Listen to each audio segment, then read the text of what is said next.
Good evening friends. டிஎன்பிஎஸ்சிக்கான classes பார்த்துட்ருக்கோம். அதில் எக்கனாமி, இந்தியன் எக்கனாமி அப்படின்னு சொல்லக்கூடிய இந்திய பொருளாதார தலைப்பு. சரிங்களா? ஸோ அதை பற்றி பார்க்கலாம். அதில் நமக்கு முதல் டாப்பிக்காக என்ன கொடுத்துருக்காங்க அப்படின்னா, நேச்சர் ஆஃப் இந்தியன் எக்கனாமி, இந்திய பொருளாதாரத்தின் பண்புகள் அல்லது இயல்புகள் என்னென்ன அப்படின்னு சொல்லி பார்க்கணும். அப்போது இந்திய பொருளாதாரத்தின் பண்புகள் அப்படின்னு நம்ம சொன்னாலுமே கூட நம்ம உலகளாவிய விஷயத்திலிருந்து தான் இந்த இந்திய பொருளாதாரத்தை பற்றி நம்ம கொண்டு வர போகிறோம்.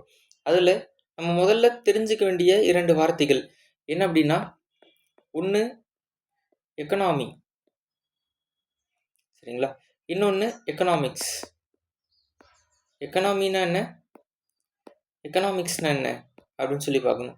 எக்கனாமி அப்படின்னு சொல்லக்கூடியது என்ன அப்படின்னா, ஒரு நாட்டுடைய பொருளாதாரம், that is economy of a country. ஒரு நாட்டில் இருக்கக்கூடிய பொருளாதாரத்தை தான் எக்கனாமி அப்படின்னு சொல்கிறோம். எக்கனாமி ஆஃப் எ கண்ட்ரி, ஒரு நாட்டின் பொருளாதாரம். அதாவது எங்கள் நாட்டில் இத்தனை கோடி ரூபாய் பணம் இருக்குது, இவ்வளோ மதிப்பு சார்ந்த விஷயங்கள் இருக்குது அப்படின்லாம் நம்ம பார்க்குறோம் இல்லையா. அந்த ஒரு நாட்டினுடைய பொருளாதாரத்தை தான் நம்ம என்ன சொல்கிறோம் அப்படின்னா, நம்ம எக்கனாமி அப்படின்னு சொல்கிறோம். எக்கனாமிக்ஸ் அப்படின்னா அந்த பொருளாதாரம் பற்றிய படிப்பு, உலகம் முழுக்க இருக்கக்கூடிய பொருளாதாரம் பற்றிய படிப்பு. Study all over the world, all over the world. உலகம் முழுக்க இருக்கக்கூடிய பொருளாதாரம் பற்றிய படிப்பு தான் எக்கனாமிக்ஸ் அப்படின்னு சொல்கிறோம். அப்போ எக்கனாமின்றது ஒரு நாட்டினுடைய பொருளாதாரம், எக்கனாமிக்ஸ் அப்படின்றது உலகம் முழுக்க இருக்கக்கூடிய பொருளாதாரம் சார்ந்த படிப்பு. சரிங்களா? அப்போ உலகம் முழுக்க பார்க்கும் பொழுது ஆங்கிலேயர்கள் உலகம் முழுக்க ஆட்சி செஞ்ச காலகட்டத்தில், பிரிட்டிஷோடைய ஆட்சியில் ஆங்கிலேயர்கள் காலனி ஆதிக்க முறையில் உலகம் முழுக்க ஆதிக்கம் செஞ்சுட்டு இருந்தாங்க. அப்போ இந்த ஆங்கிலேயர்கள் மிகப்பெரிய மோனோபோலியை தான் பின்பற்றிட்டு இருந்தாங்க. மோனோபோலி அதாவது ஏகபோகம். சரிங்களா? ஏகபோகம். அது என்ன ஏகபோகம் அப்படின்னு சொல்லி பார்த்தா, நான் வைக்கிறது தான் ரேட்டு, நான் வைக்கிறது தான் நீங்கள் வாங்கணும் அப்படின்றது. இப்போ எக்ஸாம்பிளுக்கு ஒரு ஊர் இருக்குது அப்படின்னா, அந்த ஊரில் ஒரே ஒரு துணிக்கடை இருக்குது அப்படின்னு சொன்னாக்கா, அந்த துணிக்கடையில் அவங்க என்ன பொருள் என்ன ரேட்டுக்கு விற்கிறாங்களோ அதை தான் நம்ம வாங்க போகிறோம். அவங்கள விட்டால் இங்கே வேறு யாருமே கிடையாது. அப்போ ஒன்றே ஒன்று, நான் ஒருத்தன் தான் இருக்கேன் அப்படின்றது தான் பிரிட்டிஷோடைய ஏகபோகம், மோனோபோலி அப்படின்னு சொல்கிறாங்க. அப்போ இந்த ஏகபோகம் போயிட்டு இருக்கக்கூடிய இந்த காலகட்டத்தில் 1776 ஆடம் ஸ்மித் அப்படின்னு சொல்லக்கூடிய நபர்,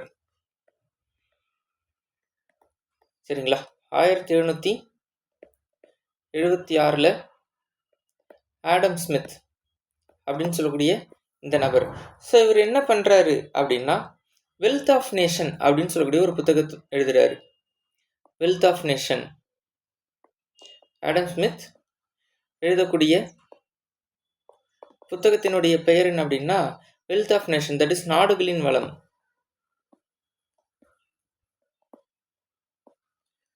நாடுகளின் வளம் அப்படின்னு சொல்லக்கூடிய இந்த புத்தகத்தை யார் எழுதுறாங்க அப்படின்னு சொன்னால், ஆடம் ஸ்மித்னு சொல்லக்கூடிய இந்த நபர் எழுதுறாரு. வெல்த் ஆஃப் நேஷன், நாடுகளின் வளம் அப்படின்னு சொல்கிறோம்.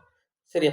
அப்போது இந்த புத்தகத்தில் அவர் என்னென்ன விஷயங்கள்லாம் சொல்லியிருக்காரு இந்த ஆடம் ஸ்மித் அப்படின்னு சொல்லி பார்த்தாக்கா, ஃபஸ்ட்டு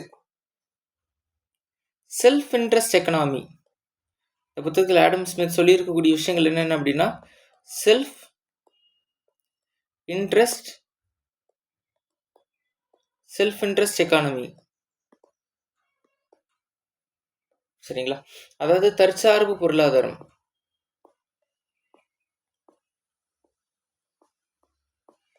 தற்சார்பு பொருளாதாரம்.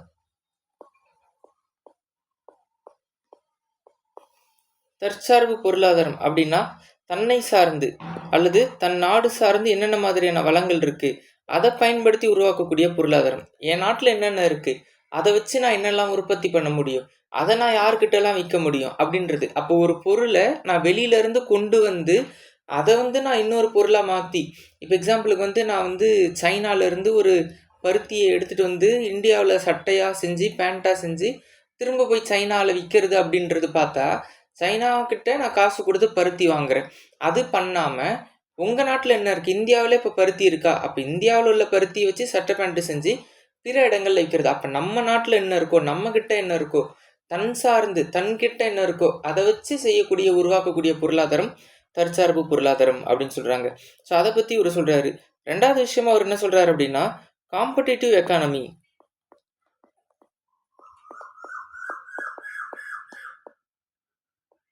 காம்படிட்டிவ் எக்கானமி அதாவது போட்டி பொருளாதாரம். போட்டி பொருளாதாரம், காம்படிட்டிவ் எக்கானமி, போட்டி பொருளாதாரம்.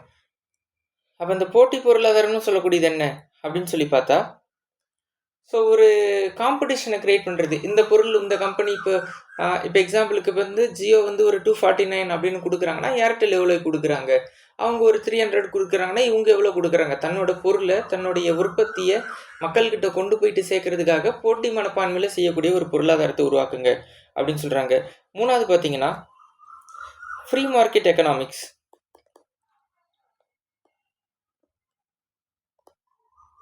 ஃப்ரீ மார்க்கெட் எக்கானமி, சுதந்திர சந்தை பொருளாதாரம். சுதந்திர சந்தை பொருளாதாரம். சரிங்களா? சுதந்திர சந்தை பொருளாதாரம். அப்போ இந்த சுதந்திர சந்தை பொருளாதாரம் அப்படின்னு சொல்லக்கூடியது என்ன அப்படின்னா, ஒரு பொருளுடைய விலையை சந்தை தான் முடிவு பண்ணணும். So market can decide the rate of a product. Market can decide the price of a product. ஒரு பொருளினுடைய விலையை சந்தையை முடிவு பண்ணணும். அதுதான் ஆடம் ஸ்மித் என்ன சொல்றாரு அப்படின்னா சுதந்திர சந்தை பொருளாதாரம் அப்படின்னு குறிப்பிடுறாரு. அது போக வேற என்ன சொல்றாரு அப்படின்னா, ரைட்டா, ஃப்ரீ ட்ரேட். நாலாவது அவர் சொல்ல வரக்கூடிய விஷயம் என்ன அப்படின்னா ஃப்ரீ ட்ரேட், தட் இஸ் சுதந்திர வர்த்தகம். ஃப்ரீ ட்ரேட், சுதந்திர வர்த்தகம். அது என்ன சுதந்திர வர்த்தகம் அப்படின்னு சொல்லி பார்த்தா, trade without tax, trade without tax between countries, between countries, நாடுகளுக்கு இடையில் வரி இல்லாமல், சரிங்களா, நாடுகளுக்கு இடையில் வரி இல்லாமல் வர்த்தகம் செய்தல். Trade without tax between countries. So இதுதான் என்ன சொல்றாங்க அப்படின்னா ஃப்ரீ ட்ரேட் அப்படின்னு சொல்றாங்க, சுதந்திர வர்த்தகம் அப்படின்னு சொல்லக்கூடியது. ரைட்டா? அப்போ அஞ்சாவதா ஆடம் ஸ்மித் தன்னுடைய புத்தகத்தில் என்ன குறிப்பிட வர்றாரு அப்படின்னு சொல்லி பார்த்தா லேசஸ் ஃபேர் அப்படின்னு சொல்லுவாங்க. ஆக்சுவலா அஞ்சாவது விஷயத்தை என்ன சொல்லுவாங்க அப்படின்னா லேசஸ் ஃபேர். Laces fair.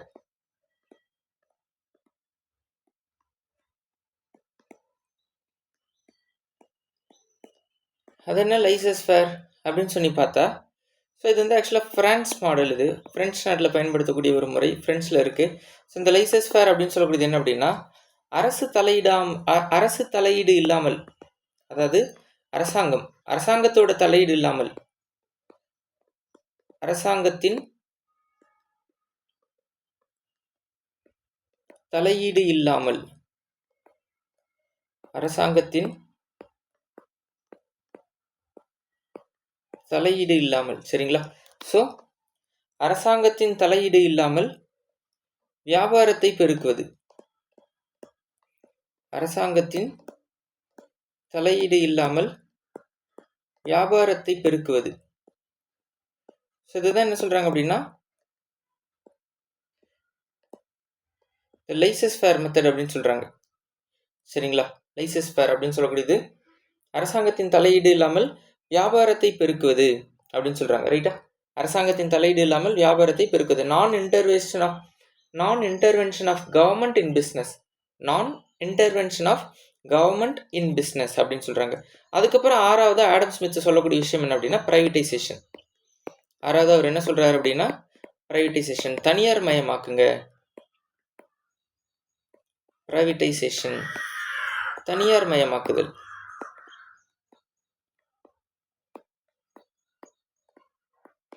சரிங்களா. 6வது அவர் சொல்லக்கூடிய விஷயம் தனியார் மயமாக்குங்க அப்படின்னு சொல்றாரு. அப்போ இந்த ஆடம் ஸ்மித்தோடைய இந்த விஷயத்தை மட்டும் பார்த்துடலாமே. 1776 ஆடம் ஸ்மித்ன்னு சொல்லக்கூடிய இந்த நபருடைய நாடுகளின் வளம், வெல்த் ஆஃப் நேஷன்ற இந்த புத்தகத்தில் அவர் என்னென்னலாம் சொல்லிருக்காரு அப்படின்னா, செல்ஃப் இன்ட்ரெஸ்ட் எக்கானமி, தற்சார்பு பொருளாதாரம், போட்டி பொருளாதாரம், அடுத்து பார்த்தீங்கன்னா சுதந்திர சந்தை பொருளாதாரம். ரைட்டா, சுதந்திர சந்தை பொருளாதாரம். மார்க்கெட் வந்து பொருளுடைய விலையை மார்க்கெட்டே நிர்ணயம் செய்யணும். 4வது free trade economy, that is சுதந்திர வர்த்தகம். இது என்ன அப்படின்னு சொல்லி பார்த்தா, நாடுகளுக்கு இடையிலே வந்து வர்த்தகம் செய்யறதுக்கு வரி வாங்கக்கூடாது. அதுக்கப்புறம் லைசஸ் ஃபேர். இது என்ன அப்படின்னா, அரசாங்கத்தோட தலையீடு இல்லாமல் வியாபாரத்தை பெருக்குதல். அதுக்கப்புறம் பிரைவேட்டைசேஷன், தனியார் மயமாக்குதல். ஸோ இதெல்லாமே யார் சொல்கிறாங்க அப்படின்னா, இந்த ஆடம் ஸ்மித் சொல்கிறாரு. ஸோ அதனால தான் ஆடம் ஸ்மித்தை என்னெல்லாம் சொல்லி அழைக்கிறாங்க அப்படின்னா,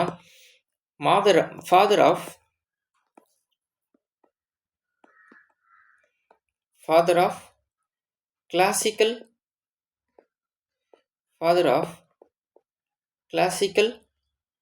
R modern economics.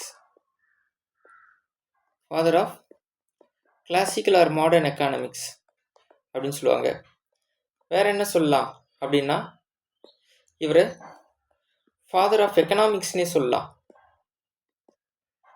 Father of economics அப்படின்னு கூட சொல்லலாம். ஃபாதர் ஆஃப் எக்கனாமிக்ஸ் அப்படின்னு கூட சொல்லலாம். வேற இவர் என்ன சொல்லலாம் அப்படின்னு சொல்லி பார்த்தா,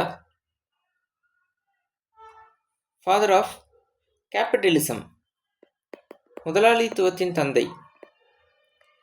ஃபாதர் ஆஃப் கேபிட்டலிசம், சரிங்களா. ஃபாதர் ஆஃப் கேபிட்டலிசம், முதலாளித்துவத்தின் தந்தை.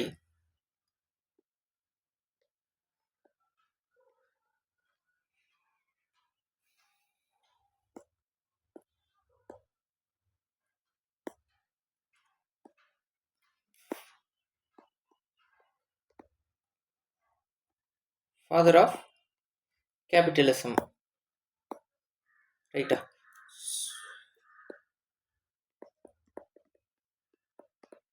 முதலாளித்துவத்தின் தந்தை. அப்போ நவீன பொருளாதாரத்தின் தந்தை, பொருளாதாரத்தின் தந்தை, முதலாளித்துவத்தின் தந்தை அப்படின்னு எந்த விதமாக கேட்டாலும் அதற்கான விடை யார் அப்படின்னா இந்த ஆடம் ஸ்மித் அவர்கள், சரிங்களா. அப்போ இந்த ஆடம் ஸ்மித்தோடைய இந்த முதலாளித்துவ பொருளாதாரம் அல்லது அவர் கூறிய இந்த வெல்த் ஆஃப் நேஷன்ல இருக்கக்கூடிய விஷயங்களினுடைய அட்வான்டேஜ் என்ன, டிஸ்அட்வான்டேஜ் என்ன அப்படின்னு சொல்லி பார்க்கணும். அதனுடைய சாதக பாதகங்கள் என்ன அப்படின்னு சொல்லி பார்க்கணும். அட்வான்டேஜ். ஸோ அட்வான்டேஜ்னு பார்த்தா ஃபர்ஸ்ட் ப்ரொடக்டிவிட்டி இன்க்ரீசஸ்.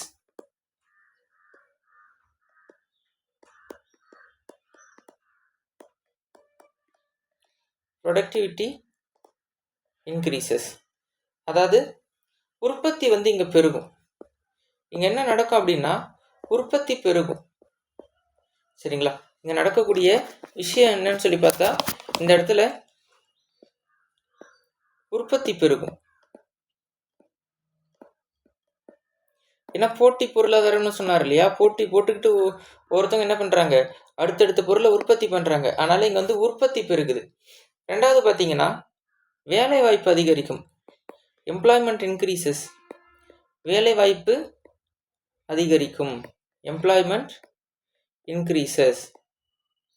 அப்போது உற்பத்தி பெருகுது, அந்த வேலை வாய்ப்பு அதிகரிக்குது, சரிங்களா. உற்பத்தி பெருகுது, வேலை வாய்ப்பு அதிகரிக்குது. மூணாவது இன்னோவேஷன் இன்க்ரீசஸ், புதுமையான கண்டுபிடிப்புகள் உருவாகும். Innovation increases. இன்னோவேஷன் அப்படின்னா புதுமையான கண்டுபிடிப்புகள். அப்போ புதுமையான கண்டுபிடிப்புகள் உருவாகும். என்னன்னா இந்த கம்பெனியில் இவங்க வந்து இந்த மாதிரி ஒரு பொருளை உருவாக்கியிருக்காங்க அப்படின்னா அதுக்கு ஈக்குவலாக அதை விட பெஸ்ட்டாக இன்னொரு பொருளை உருவாக்க தான் இன்னொரு கம்பெனி முடிவு பண்ணுவாங்க இல்லையா. அப்போ நம்ம ஒரு வண்டின்னு எடுத்துக்கிட்டாலே பஜாஜ் ஒரு வண்டி லான்ச் பண்ணாங்க அப்படின்னா அதுக்கு ஈக்குவலாக அல்லது அதை விட பெஸ்ட்டாக தான் டிவிஎஸ் லான்ச் பண்ண பார்ப்பாங்க, அதை விட பெஸ்ட்டாக தான் யமஹா லான்ச் பண்ண பார்ப்பாங்க. இது வந்து ஒரு போட்டி பொருளாதாரம் இல்லையா. அதுக்கப்புறம் பார்த்தீங்கன்னா நாலாவது standard of living increases. Standard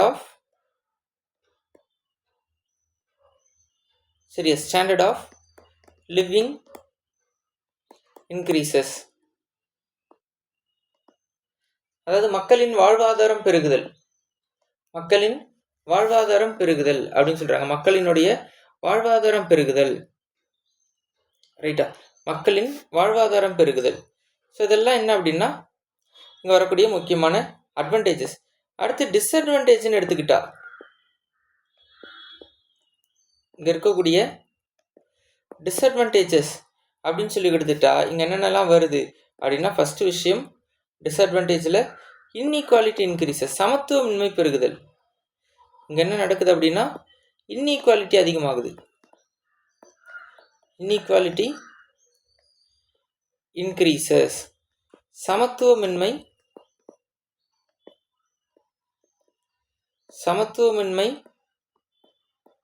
பெருகுதல், சமத்துவமின்மை பெருகுதல். இங்கே என்ன உருவாகுது அப்படின்னா சமத்துவமின்மை, சரிங்களா? சமத்துவமின்மை பெருகுதல். இங்கே ரெண்டாவது பார்த்தீங்கன்னா பாவர்ட்டி இன்க்ரீசஸ், வறுமை அதிகரிக்குது, பாவர்ட்டி இன்க்ரீசஸ், வறுமை அதிகரித்தல். இப்போ பொருளுடைய தரம் உயருது, பொருளுடைய தன்மை மாறுது, அது எல்லாமே ரொம்ப ஹை கிளாஸாக போகுதுன்றப்போ எல்லாராலையும் வாங்க முடியுமா அப்படின்னா முடியாது. அப்போ அங்கே ஒரு சமத்துவமின்மை உருவாகுது, ரைட்டா? அங்கே ஒரு சமத்துவமின்மை உருவாகுது. அதோடைய நீட்சியாக அங்கே என்ன உருவாகுது அப்படின்னா வறுமையும் உருவாகுது, சரிங்களா? அப்போது இந்த காலகட்டத்தில் இந்த ஆடம் ஸ்மித்தோடைய வெல்த் ஆஃப் நேஷன் இந்த புத்தகம் வரும்பொழுதெல்லாம் இந்தியாவில் ரூல் பண்ணிட்டு இருந்தது யாரு, இந்தியாவில் வர்த்தகம் செஞ்சுட்டு இருந்தது யாரு அப்படின்னு சொல்லி பார்த்தா அது வந்து கிழக்கிந்திய company, British East India company.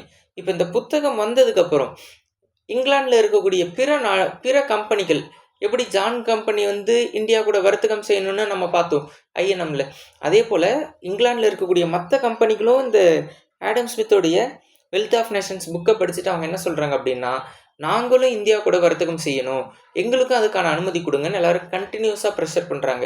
அப்போ தான் பிரிட்டிஷ் என்ன சட்டம் போடுறாங்க, 1813 சார்ட்டர் ஆக்ட், சரிங்களா? அந்த நேரத்தில் பிரிட்டிஷ் போடக்கூடிய சட்டம் என்ன அப்படின்னா 1813 பட்டய சட்டம். ஸோ அந்த பட்டய சட்டத்தில் பிரிட்டிஷ் என்ன சொல்கிறாங்க அப்படின்னா, ஆல்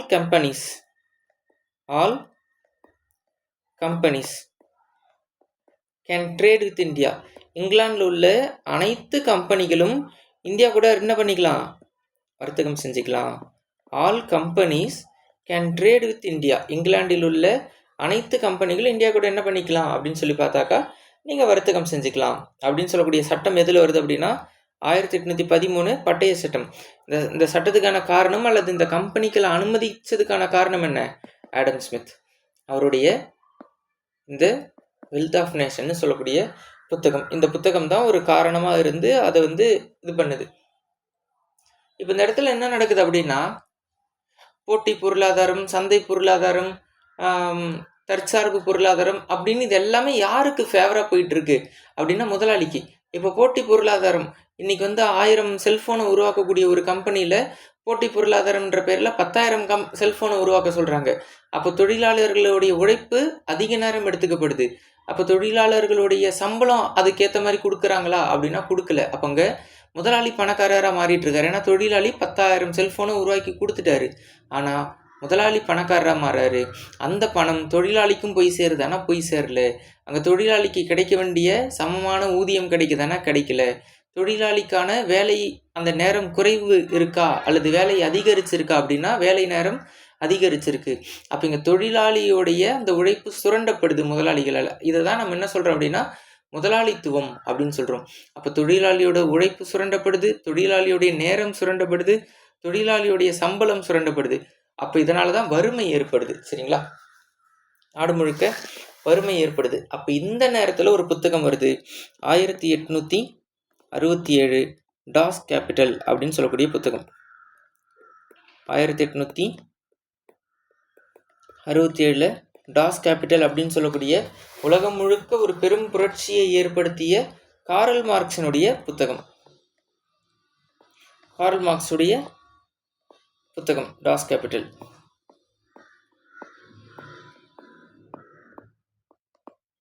சரிங்களா? அப்போ இந்த டாஸ் கேபிட்டல் அப்படின்னு சொல்லக்கூடிய இந்த புத்தகம் 2 விஷயத்தை பேசுது. ஒன்று கம்யூனிசம், இன்னொன்று சோசியலிசம்.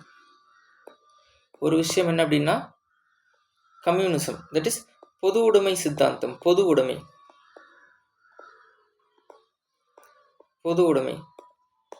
இன்னொன்று சோசியலிசம், தட் இஸ் சமதர்மம். ஸோ அப்போ கம்யூனிசம்னா என்ன, சோசியலிசம்னா என்ன அப்படின்னு சொல்லி பார்க்கணும். ஸோ முதல்ல கம்யூனிசத்தை பார்க்கலாம்.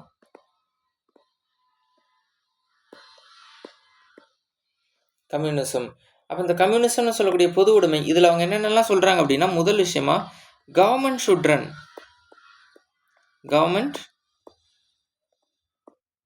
Should run all business. ஒரு நாட்டில் உள்ள அனைத்து வர்த்தகங்களையும் அரசாங்கமே நடத்த வேண்டும். ஒரு நாட்டில் இருக்கக்கூடிய அனைத்து வர்த்தகங்களும் யாரால் நடத்தப்பட வேண்டும், அரசாங்கத்தால் நடத்தப்பட வேண்டும். கவர்மெண்ட் தான் எல்லாத்தையுமே பண்ணணும் அப்படின்னு சொல்கிறாங்க.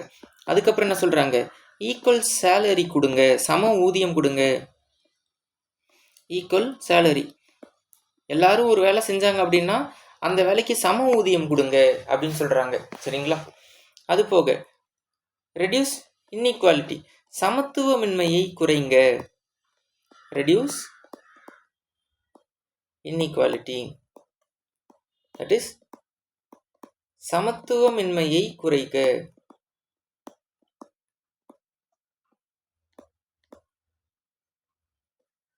சமத்துவமின்மையை குறைக்க வேண்டும். சரிங்களா? சமத்துவமின்மையை குறைச்சி கொடுங்க. அதுக்கப்புறம் லேபர் ஷுட் பி ப்ரொடெக்டட், தொழிலாளர்களை பாதுகாத்து வச்சிருங்க. லேபர்ஸ் ஷுட் பி ப்ரொடெக்டட், தொழிலாளர்களை பாதுகாத்து வச்சிருங்க அப்படின்னு சொல்றாரு.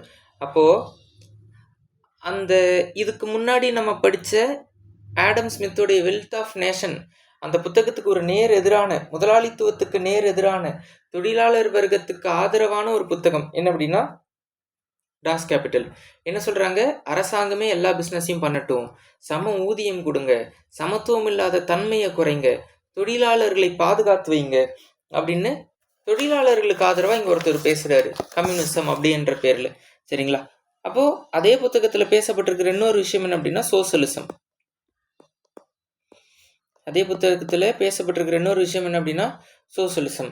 ஸோ அந்த சோசியலிசம் அப்படின்றது அரசாங்கம் எப்படி இருக்கணும்னு சொல்லுது. எப்படி இருக்கணும் அப்படின்னா மக்கள் நலன் சார்ந்த அரசாங்கமாக இருக்க வேண்டும்.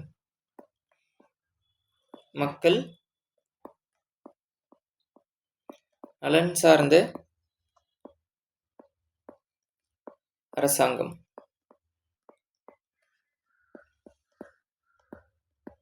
People welfare government. சரிங்களா? மக்கள் நலன் சார்ந்த அரசாங்கமாக இருக்கணும். குறிப்பாக ஹெல்த் அண்ட் எஜுகேஷனில் ஒரு கவர்மெண்ட் ரொம்ப கான்சென்ட்ரேட் பண்ணணும். சுகாதாரம் மற்றும் கல்வியில் ரொம்ப பெரிய கவனம் செலுத்தணும் அப்படின்னு சொல்கிறாங்க. சரிங்களா? இதை தான் சோசியலிசம், கம்யூனிசம்னு சொல்கிறாங்க.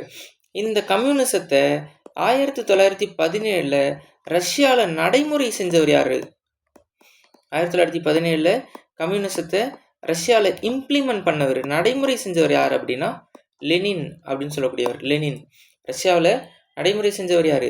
லெனின். அப்போ இவர் தான் என்ன சொல்லுவாங்க அப்படின்னா implemented communism in Russia. Implemented communism in Russia. ரஷ்யாவில் கம்யூனிசத்தை நடைமுறை செய்தவர் யார் அப்படின்னா அது ரஷ்யா, தட் இஸ் லெனின் அவர்கள். அந்த லெனினை தொடர்ந்து, சரிங்களா, லெனினை தொடர்ந்து கம்யூனிசத்தை நடைமுறை செஞ்சது ரஷ்யாவில் யார் அப்படின்னா ஸ்டாலின் அப்படின்னு சொல்லக்கூடிய நபர், ஸ்டாலின். சரிங்களா? ஸோ இப்போ இவங்கெல்லாம் எப்படி அப்படின்னா ரொம்ப தீவிரமான முறையில் கம்யூனிசத்தை நடைமுறை செய்கிறாங்க. சரிங்களா? ரஷ்யாவில் 1950களில் 1950s சைனாவில், சரிங்களா, 1950களில் சைனாவில் மாவோ ஜெடார்க் அப்படின்னு சொல்லக்கூடிய நபர், மாவோ ஜெடார்க்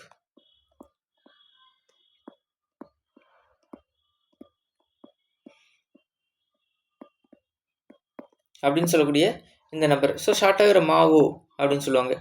இவங்க தான் கம்யூனிசத்தை சைனாவில் நடைமுறை செய்கிறாங்க. அப்போ ரஷ்யாவில் நடைமுறை செஞ்சது லெனின், அதுக்கப்புறம் ஸ்டாலின். சைனாவில் நடைமுறை செஞ்சது மாவோ. சரிங்களா?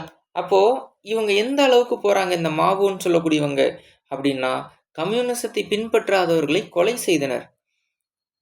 அப்போது கம்யூனிசத்தை யாராவது ஃபாலோ பண்ணல சைனாவில் அப்படின்னா அவங்களை என்ன பண்ணுறாங்கன்னா கொலை பண்ணுறாங்க. அந்த அளவுக்கு ரொம்ப மூர்க்கமான முறையில் கம்யூனிசத்தை பின்பற்றுறாங்க. அப்போ இந்த மாவோவை சேர்ந்த சில நபர்கள் 1960களில் இந்தியாவில் அவங்களை என்ன சொல்லுவாங்க அப்படின்னா மாவோயிஸ்ட் அப்படின்னு சொல்லுவாங்க. மாவோவை பின்பற்றக்கூடிய நபர்கள் மாவோயிஸ்ட்டுகள் அப்படின்னு சொல்லுவாங்க. இந்தியாவில் அவங்க இந்தியாவுக்கும் வராங்க, இந்தியாவில் உருவாகிறாங்க. அந்த மாவோவுடைய சிந்தனைகளையும் கம்யூனிச சிந்தனைகளையும் மனத்தில் எடுத்துக்கிட்டு அவங்க இந்தியாவுக்குள்ளே என்டர் ஆகுறாங்க. அப்படி முதல்ல அவங்க எங்கே வராங்க அப்படின்னா வெஸ்ட் பெங்காலில். அந்த மாவோயிஸ்டுகள் வரக்கூடிய இடம் எது அப்படின்னா வெஸ்ட் பெங்கால். வெஸ்ட் பெங்காலில் அவங்க எங்கே தங்களுடைய தாக்குதலை நடத்துகிறாங்க அப்படின்னா நக்சல்பாரின்னு சொல்லக்கூடிய இடம். வெஸ்ட் பெங்காலில் நக்சல்பாரின்னு சொல்லக்கூடிய இடத்துல தான் அவங்க தங்களுடைய தாக்குதலை நடத்துகிறாங்க. நக்சல்பாரி, சரிங்களா? வெஸ்ட் பெங்காலில் நக்சல்பாரின்னு சொல்லக்கூடிய இடத்துல அவங்க என்ன பண்ணுறாங்க, தங்களுடைய தாக்குதலை நடத்துகிறாங்க. அந்த மாவோயிஸ்டுகள் இந்தியாவில் என்னவா அழைக்கப்படுறாங்க அப்படின்னா நக்சலைட் அப்படின்னு அழைக்கப்படுறாங்க. நக்சலைட்.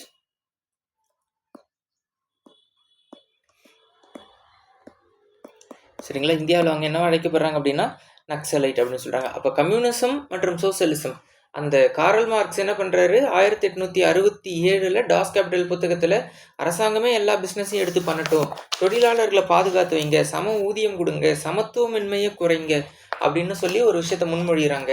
அதை ரஷ்யாவில் நடைமுறைப்படுத்தினது லெனின் மற்றும் ஸ்டாலின். சைனாக்குள்ள மாவோ ஜெடார்க்னு சொல்லக்கூடிய நபர், அவர் பின்பற்றக்கூடிய நபர்கள் மாவோயிஸ்டுகளாக இந்தியாவுக்குள்ளே உள்ளே வராங்க. அப்படி உள்ளே வந்தவங்க வெஸ்ட் பெங்காலில் நக்சல்பாரின்னு சொல்லக்கூடிய இடத்துல நக்சலைட் அப்படின்ற பேரில் தாக்குதல் நடத்துகிறாங்க. சரிங்களா?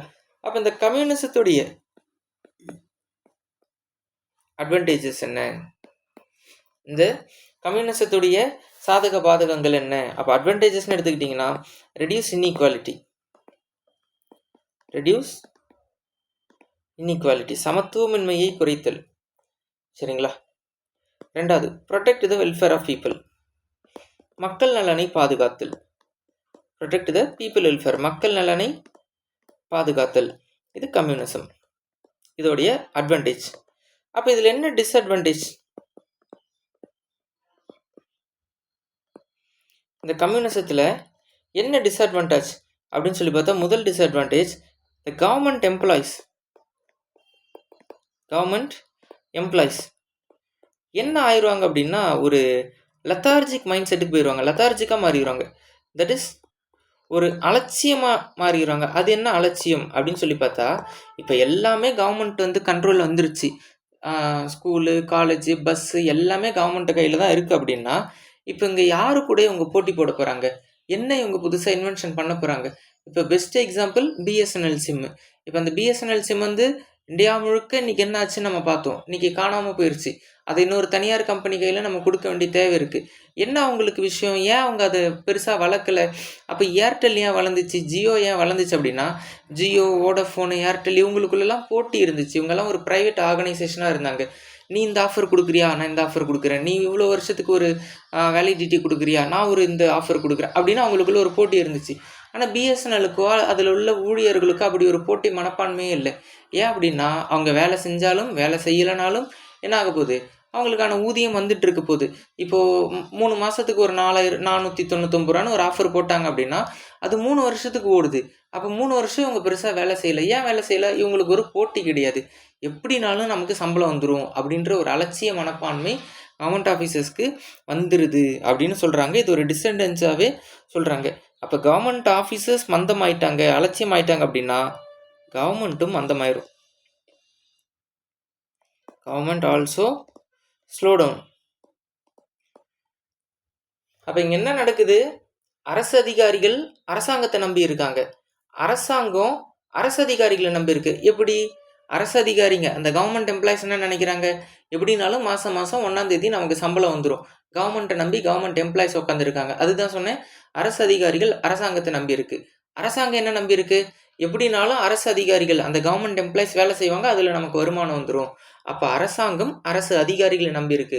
அப்போ இவங்க 2 பேரும் சேர்ந்து உன்னால நான் கெட்டேன், என்னால நீ கெட்டன்ற கணக்குக்கு போயிடுறாங்கன்னு சொல்ல வராங்க. இதனுடைய டிஸ்அட்வான்டேஜஸா. சரிங்களா? அப்போ இதெல்லாம் ஒரு சைடு போயிட்டு இருக்கிறப்போ 1929 அமெரிக்காவில் ஒரு பெரிய பொருளாதார வீழ்ச்சி ஏற்படுது. 1929 அமெரிக்காவில் கிரேட் டிப்ரெஷன் அப்படின்னு சொல்லுவாங்க. கிரேட் டிப்ரெஷன் மிகப்பெரிய ஒரு பொருளாதார வீழ்ச்சியை சந்திக்குது அமெரிக்கா.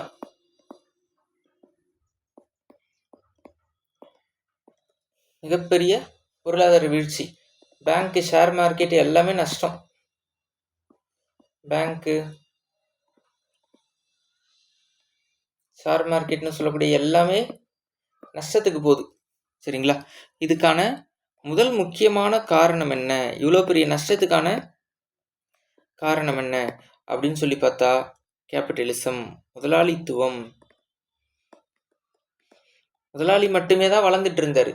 முதலாளிக்கு கீழே வரக்கூடிய அத்தனை ஆயிரக்கணக்கான தொழிலாளிகள் வளரவே இல்லை. ஒருத்தர் மட்டும் வளர்ந்துலாம் நாட்டை வளர்த்துட முடியாது. எல்லாரும் வளரணும். அனைவருக்குமான சமமான வளர்ச்சி இருந்தால் தான் அங்கே ஒரு பொருளாதார சமநிலையை எட்ட முடியும். அப்போ அந்த முதலாளித்துவம் ஒரு பெரிய பொருளாதார பஞ்சத்தை, பொருளாதார வீழ்ச்சியை ஏற்படுத்துது அமெரிக்காவில். சரிங்களா? அது போக உலகப்போர், முதல் உலகப்போர் நடந்த காலகட்டம் அது. முதல் உலகப்போர் 1914 to 18 நடந்து முடிஞ்ச காலகட்டம். அந்த காலகட்டத்தில் நோ டிமாண்ட், யாருக்குமே என்ன ஆகலை அப்படின்னா டிமாண்டு தேவைப்படலை. அதாவது அமெரிக்கா நிறைய பொருளை உற்பத்தி பண்ணி வச்சுருக்கு. பருத்தி, சட்டை, பேண்ட், அந்த மாதிரி நிறைய பொருட்களை உற்பத்தி பண்ணி ரெடியாக வச்சுருக்காங்க.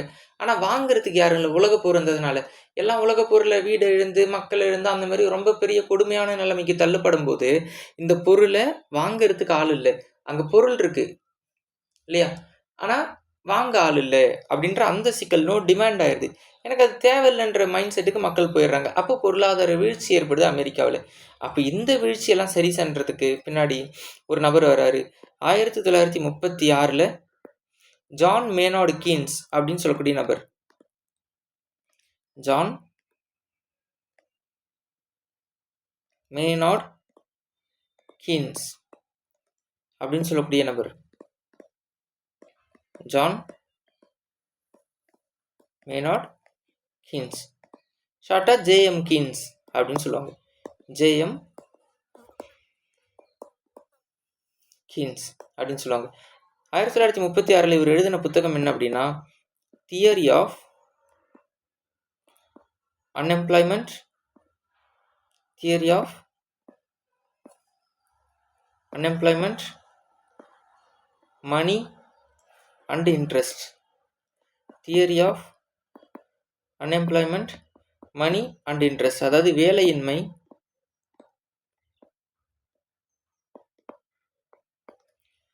பணம், வேலையின்மை, பணம் மற்றும் வட்டிக்கான கோட்பாடு. வேலையின்மை, பணம் மற்றும் வட்டிக்கான கோட்பாடு அப்படின்னு சொல்லக்கூடிய இந்த புத்தகம் வெளியே வருது. இந்த புத்தகத்தில் தான் அவர் என்ன சொல்றாரு அப்படின்னா மிக்சட் எக்கனாமி அப்படின்னு சொல்றாரு. மிக்சட் எக்கனாமி, அதாவது கலப்பு பொருளாதாரம்.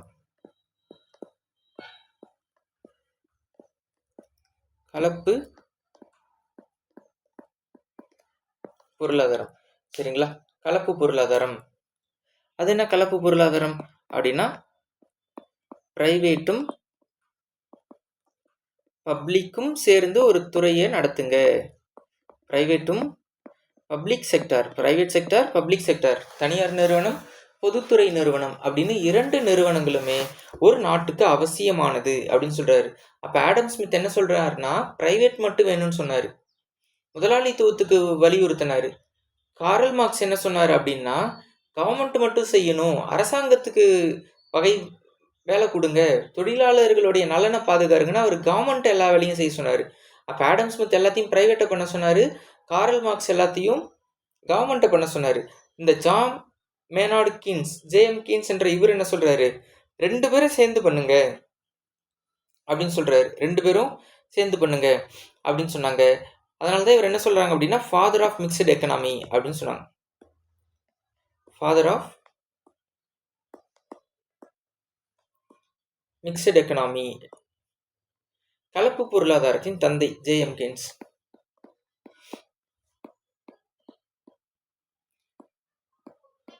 கலப்பு பொருளாதாரத்தின்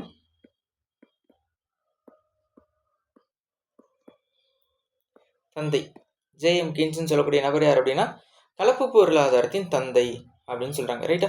அப்போ இந்த டைமில் அவர் இன்னொரு விஷயத்த சொல்கிறாரு. இந்த ஜான் மேனார்டு கீன்ஸ், ஜே.எம். கீன்ஸ்னு சொல்லக்கூடிய ஒரு இன்னொரு விஷயம் என்ன சொல்கிறாரு அப்படின்னா மேக்ரோ எக்கனாமிக்ஸ். இவர் சொல்லக்கூடிய விஷயம் என்ன அப்படின்னா மேக்ரோ எக்கனாமி, அதாவது மாபெரும் பொருளாதாரம். மாபெரும் பொருளாதாரம் அப்படின்னு சொல்லக்கூடிய மேக்ரோ எக்கனாமியை அவர் சொல்கிறாரு. அப்போ இது என்ன சொல்கிறாரு அப்படின்னா இந்த மேக்ரோ எக்கனாமிக்னு சொல்லக்கூடியது அவர் என்ன சொல்கிறார் அப்படின்னா ஒரு நாட்டின் பொருளாதாரத்தில்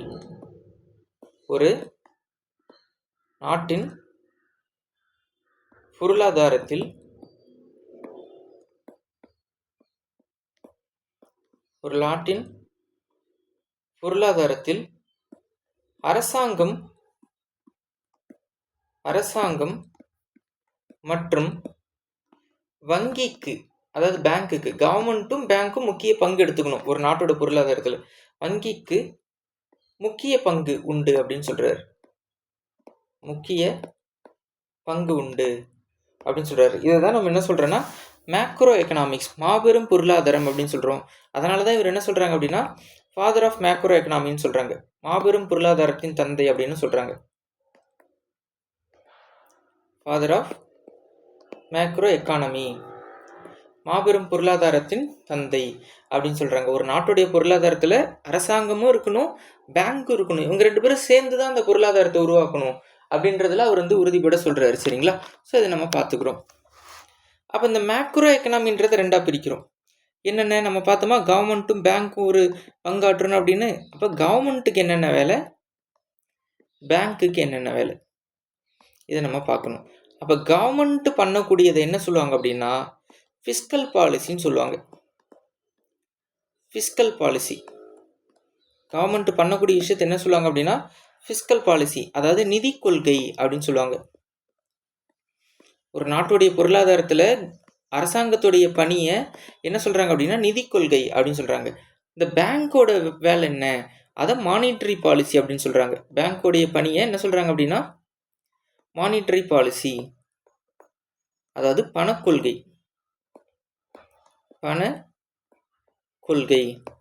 அப்போது ஒரு நாட்டுடைய பொருளாதாரத்தில் கவர்மெண்ட்டுடைய பணி என்பது நிதி கொள்கையாகவும் பேங்க்குடைய வங்கியோட பணி என்பது பணக்கொள்கையாகவும் பார்க்கப்படுது.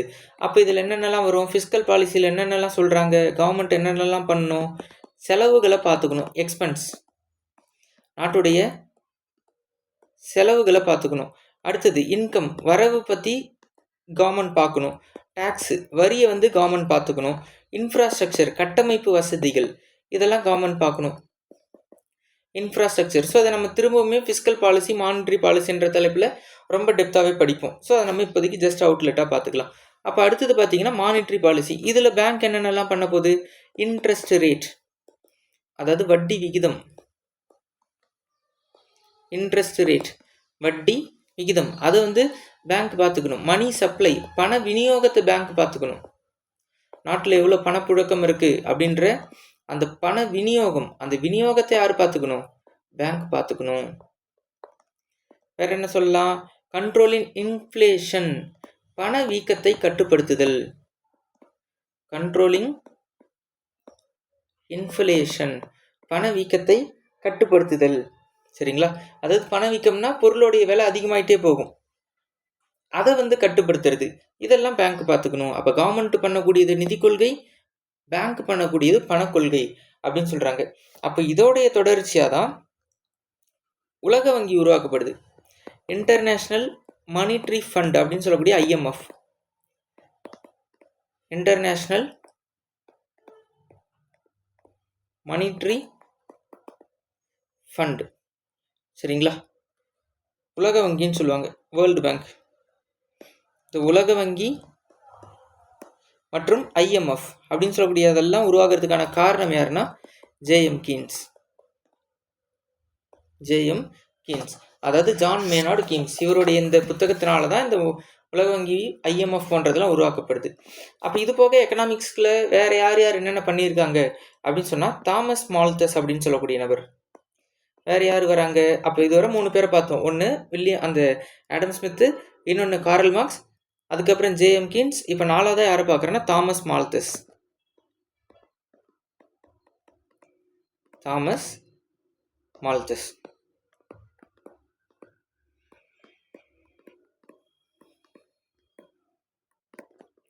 அப்போ தாமஸ் மால்தஸ் என்ன பண்ணுறாரு? உணவையும் மக்கள் தொகையும் வச்சு பேசுகிறாரு. உணவு மற்றும் மக்கள் தொகை வச்சு பொருளாதாரம் பேசுகிறாரு.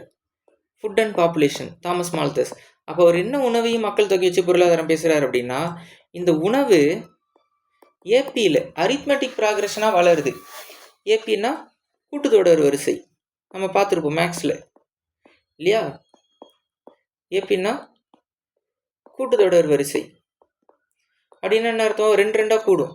2 + 2 4, அப்புறம் 4 + 2 6, 6 + 2 8 அப்படின்னு 2 2ஆக கூடுது. இது கூட்டுத்தொடர் வரிசை. ஆனால் மக்கள் தொகை எப்படி வளருது? ஜாமெட்ரிக் ப்ரோக்ரஷன், பெருக்கு தொடர் வரிசையில் வளருது. மக்கள் தொகை ஜிபியில் வளருது. அப்படின்னு என்ன அர்த்தம்? 2 × 2 4 இல்லையா?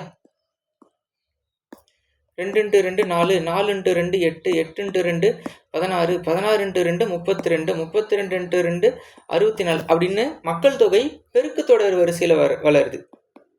அப்போது உணவு என்பது கூட்டுத்தொடர் வரிசையிலும், இந்த மக்கள் தொகை என்பது பெருக்கு தொடர் வரிசையிலும் வளருது. அப்படின்னா என்ன அர்த்தம்? உணவை விட மக்கள் தொகை ரொம்ப வேகமாக போயிட்டு இருக்கு. அப்போ ஒரு கட்டத்தில் உணவு இல்லாமல் மக்கள் இறக்க நேரிடும் அப்படின்னு சொல்றாரு. அப்போ இதை தான் என்ன சொல்றாங்க அப்படின்னா மால்தூசியன் பொருளாதாரம் அப்படின்னு சொல்றாங்க. மால்தூசியன் பொருளாதாரம், மால்தூசியன் எக்கனாமி அப்படின்னு சொல்றாங்க. மால்தூசியன் எக்கானமி அப்படின்னு சொல்றாங்க. இதோடு முடிஞ்சதா? வேற யாராவது இருக்காங்களா அப்படின்னு சொல்லி பார்த்தா ஜீன் சே அப்படின்னு சொல்லக்கூடிய நபர். ஜீன் சே, வேற யார் வராங்க? ஜீன் சேன்னு சொல்லக்கூடிய நபர். அப்போ இந்த ஜீன் சே என்ன பண்றாரு? சப்ளை வில் கிரியேட் டிமாண்ட்னு சொல்றாரு. Supply will create demand. விநியோகம் பெருகினால்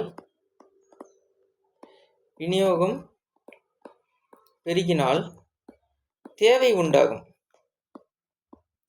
விநியோகம் பெருகினால் தேவை உண்டாகும். அதாவது இவர் ஜீன்ஸ் என்ன சொல்றாருன்னா, மக்கள் வாங்குறாங்க, வாங்கல, நீங்க பொருளை உற்பத்தி பண்ணுங்க, விநியோகத்தை பெருக்குங்க, அந்த பொருள் உற்பத்தி அதிகரிப்பு செய்யுங்க, ஆட்டோமேட்டிக்கா மக்கள் வாங்க ஆரம்பிச்சிருவாங்கன்னு சொல்றாங்க. இப்போ எக்ஸாம்பிளுக்கு என்ன சொல்லலாம்னா, நம்ம ஒரு பெரிய சூப்பர் மார்க்கெட்டுக்கு போறோம், அல்லது ஒரு புக் ஃபேரோ அல்லது ஒரு கண்காட்சிக்கோ போறோம் அப்படின்னா, நமக்கு ஒரு பொருள் பார்க்குறோம், அது நமக்கு தேவையில்லை அல்லது அதை நம்ம வாங்கணும்னு போயிருக்க மாட்டோம். ஆனால் போயிட்டு அந்த பார்த்த இடத்துல அந்த பொருள் நமக்கு பிடிச்சிருக்கும். ரொம்ப சிம்பிளாக இருக்கும், பார்க்கறதுக்கு ஏதோ ஒரு வகையில் அந்த பொருள் நமக்கு பிடிச்சிருக்கும். அந்த பொருளை நம்ம வாங்கிடுவோம். ஆனால் நம்ம அந்த கண்காட்சிக்கு போகும்போது அந்த பொருளை வாங்கணும்னு நம்ம போகலை, அந்த பொருள் நமக்கு தேவையும் இல்லை. ஆனால் நம்ம என்ன பண்ணுறோம்? போன இடத்துல பார்த்தோம், பார்த்த பொருள் பிடிச்சது, எடுத்துட்டோம், வாங்கிட்டோம். அப்போ இங்கே என்ன நடந்திருக்கு? அவங்க ஒரு பொருளை உற்பத்தி பண்ணி ஆல்ரெடி வச்சுருக்காங்க. நீங்கள் வாங்குவீங்களா வாங்க மாட்டீங்களான்லாம் அவங்க கவலைப்படலை. ஒரு பொருளை உற்பத்தி பண்ணி அவங்க வச்சுருக்காங்க, விநியோகத்தை பெருக்குறாங்க. விநியோகம் பெருக்கும் பொழுது ஆட்டோமேட்டிக்காக மக்கள் அந்த பொருளை வாங்க ஆரம்பிக்கிறாங்க. இதுதான் ஜீன்ஸே சொல்கிறாரு, விநியோகம் பெருகினால் தேவை உண்டாகும் அப்படின்னு சொல்கிறாரு. அப்போ இது மட்டுமா அப்படின்னா கடைசியாக ஒரு நபர் லாரன்ஸ் அப்படின்னு சொல்லக்கூடிய நபர். லாரன்ஸ், சரியா? லாரன்ஸ். அப்போ அந்த லாரன்ஸ் என்ன சொல்றாரு? இன்இக்வாலிட்டி அண்ட் பாப்புலேஷனை பற்றி பேசுறாரு. இன்இக்வாலிட்டி அண்ட் பாப்புலேஷன், சமத்துவமின்மை மற்றும் மக்கள் தொகை. சமத்துவமின்மை மற்றும் மக்கள் தொகை, இதை பற்றி பேசக்கூடியவர் யார் அப்படின்னா லாரன்ஸ்ன்னு போட்டுருங்க, சரிங்களா? இன்இக்வாலிட்டி மற்றும் மக்கள் தொகை. ஸோ சமத்துவமின்மைக்கும் மக்கள் தொகைக்குமே ஒரு பெரிய தொடர்பு இருக்கு அப்படின்றது யார் சொல்றாங்க அப்படின்னா லாரன்ஸ். சரிங்களா? அப்போ இதெல்லாம் சேர்ந்தது தான் பொருளாதாரம். அப்போ உலகம் முழுக்க இப்போ நம்ம என்ன பார்த்தோம் அப்படின்னா எக்கனாமிக்ஸ்னு என்னன்னு பார்த்தோம், எக்கனாமின்னா என்னன்னு பார்த்தோம் இல்லையா?